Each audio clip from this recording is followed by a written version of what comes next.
jàmmi borom maa ci xam dara lépp lu yëngu yow la ñoo koy jiiñ yëguloo fekke woo ñu fent wax yu ñaaw amba ba mu bari. D'accord ñu ñëw ci beneen point bi ndax waxtu bi mi ngi ñuy dab malheureusement Dame beneen point bi moo di ne ci jamono ji ñu toll on nous parle également de scandale bi fan la jógee ci pencum ndaw réew mi on nous parle de député yoo xamante ne dañuy jël passeport diplomatique di ko luubal quand même. Effectivement et j'en profite pour dire quand même que nguuru Macky Sall war nañoo bàyyi di def diversion parce que gis naa bi journaux yëpp titré nii ay député yoo xam ne ñi ngi wax ni ci camp wu nguur gi lañ bokk ñoom lañ tuumaal ci parce que ñoom rek ñoo mën a def yooyu parce que ñoom la ñuy protéger parce que nguuru président Macky Sall li nga doon wax Pape loolu mooy dëgg maanaam képp ku ànd ak Macky Sall loo mën a def dara du la ci fekk képp ku àndul ak président Macky Sall lu tuuti boo ko defee ñu réyal ko donc daal lay faagaagal ci nu mu gën a gaawee maintenant man li ma gis ci diversion d'abord mooy yéen ñëpp gis ngeen ni biñ fi génnee vidéo kilifa bi boobaak léegi ñu ngi ni tekk di seetaan parce que bu dee ci loolu lañ ko bëggoon a interpeller presque c'était une situation boo xam ni boobaak léegi quand même ils avaient assez de temps bu dee dañ ne élément yooyu lañ amoon pour moom et cetera léegi ñu coow li jóg rek ñu xëy ñu ne léegi convoqué nañ kilifa donc man pour man buñ jéem a étouffer des problèmes ñoom dañoo tuumaal ay député yu bokk ci nguur gi yoo xam ñoom la ñu wax ni dañoo am ay faits yu leer yoo xam ñi dañ leen a jàpp preuve à l'appui dem fekk ay passeport diplomatique ak ay affaires yoo xam ni ci seen i collaborateurs yi nga xam ne ñoom ñoo koy def wala ci nga xam ne ñoom ñoo doon seen mun naa ko tudde sax seen i comploteur ci affaire bi maanaam di leen jàllale affaire yi donc muy loo xam si dañoo war a rapidement instruire ko dégg naa nag quand même le président du groupe Aymerou wax ne ñoom dañu protéger benn député. loolu la ñu waxoon ca. waaw mais dama leen a xam ci ay tappale parce que bi Bougazelli effectivement dañ ko jàppee ci faux billets yi ñoom même discours bi lañ defoon te ñëpp gis nañ li ci xew.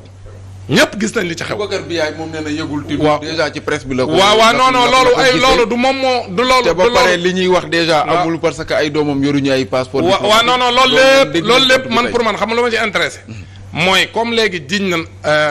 ay député mais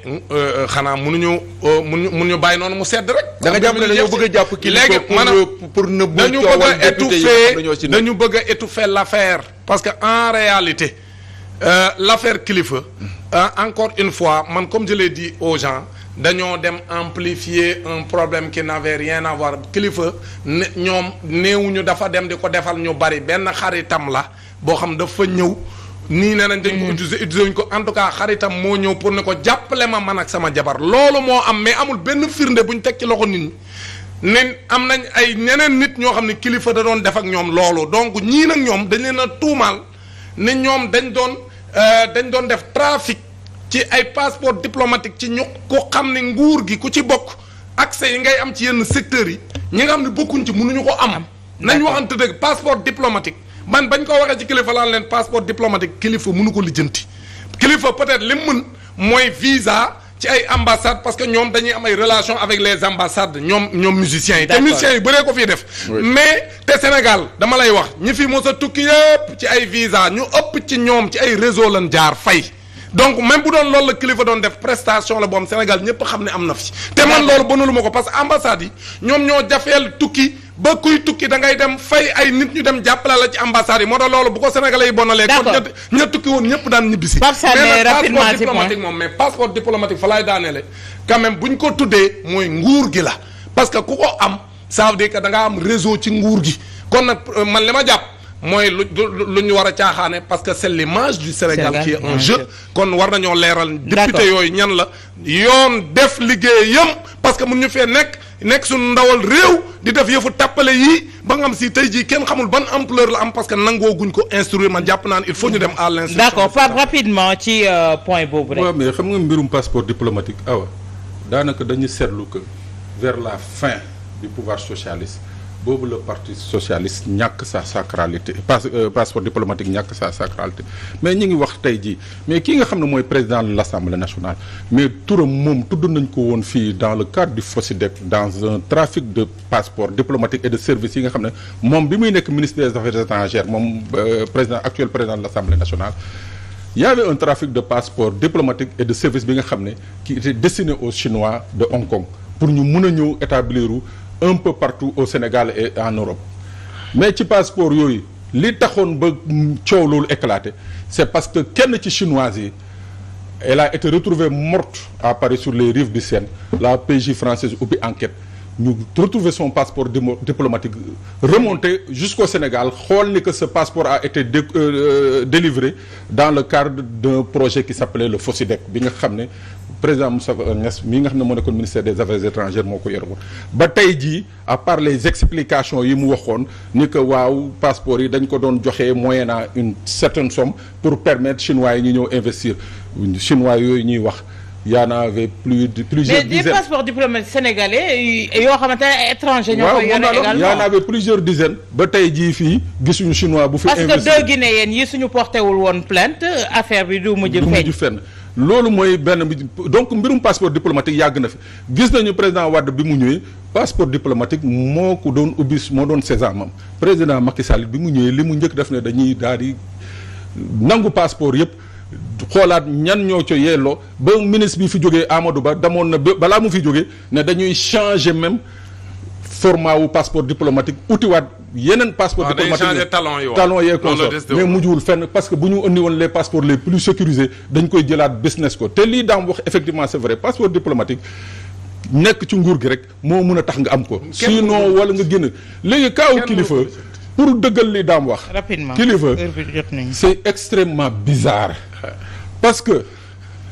sauf extraordinaire bu dee vidéo bi rek bi ñu filmer kilifa amul fenn ci yoon fu ñu mun a téye kilifa bu dee vidéo bi rek nii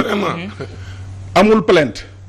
amul dara c'est-à-dire amul benn procureur wala benn officier de police judiciaire bu si mun a saisir ne day ubbi enquête à moins que mu am une plainte donc li daan wax tamit day mën a day doon dëgg mooy que tey jii kilifa mii ñëwoo pour maanaam jéem a suul mbirum député yi nag ñii c'est des députés c'est des élus du peuple grassement payés su dee ñoom ñooy deal passeport di ko jox ay étrangers wala di ko jox ñeneen ak ñeneen nag faw yoon wax ci parce que ces passeports là c'est des passeports sénégalais. d'accord Issa en 30 secondes ci point boobu ñu tëj ci ndax waxtu bi xoj nañu. waaw point boobu moom man li ma ci xaar rek mooy yoon def liggéeyam ci mbir mi parce que bu fekkente ne passeport diplomatique moom la ñuy jël di ko joxe ñoo xam ne bu ñu demee ci beneen réew du bokk ak Issa Tine mu dem ci réew yor passeport am. donc kooku rek déjà war nañoo càmbar kan moo ko yore kan moo ko dul yore léegi nag li ma jaaxal mooy rek Sénégal kan la bett ñu ne la dañuy business ci passeport diplomatique question boobu rek lay laajte. Dame kan lay bett. bettul kenn parce que mais nag am na benn affaire bu Pape Sané wax lu am solo c'est-à-dire man gis naa ni à chaque fois bu ñu demee ba fin de règne maanaam si ñu nguur guy jeexal la maanaam. boo xoolee nguurug socialiste yi bi ñuy jeexal njombe yi nii la mel ni tulleeg màlle d'accord nguurug Macky Sall nguurug Abdoulaye tamit bi muy jeex ci tulleeg màlle la mujjee fu ci nekk nga gis scandale yi di feeñ fu ne ñii tamit dama jàpp ni boo xoolee muy ci njàng mi ci li ma fi indi tey jii te ñu ko doon waxtaane muy ci mbirum passeport diplomatique yi jiñ député yi ak yeneen scandale yi fi jaar ci at mii ak ci mbirum mbënn mi ak ci mbirum santé ñuy jël ay produits yoo xam ci santé Sénégal la ko jënd di ko jaay ay privé loolu lépp boo ko xoolee maanaam scandale yi à tous les niveaux la presque tous les niveaux. donc man lu ma ciy jàngatee soxna Awa Diom Ndiaye. mooy si ñu nguur guy jeexal la. merci beaucoup Dame. donc yàlla nañu yàlla defal nag wax dëgg yàlla nguur gi buñ tàqale ko ak moom Sénégal jox ñu yeneen kilifa yoo xam daañu tegaat réew mi ci yoon. jërëjëf Dame Mbodj ñu koy jaajëfal Pape Sané Issa Tine également Moustapha Diop ci coordination bi Pape Modou Fall Pape Samb également Aliou Balde ñu leen di jaajëfal Cheikh Tidiane Diop ñu koy jaajëfal ak Ousin Sall di leen jaajëfal yéen ñi safoo leeru jamono wal fajri xibaaru 20h yi ci kanam lay doon. siiw du jàmmi borom maa ci xam dara lépp lu yëngu yow la ñoo koy jiiñ yëguloo fekke woo ñu fent wax yu ñaaw am ba mu bari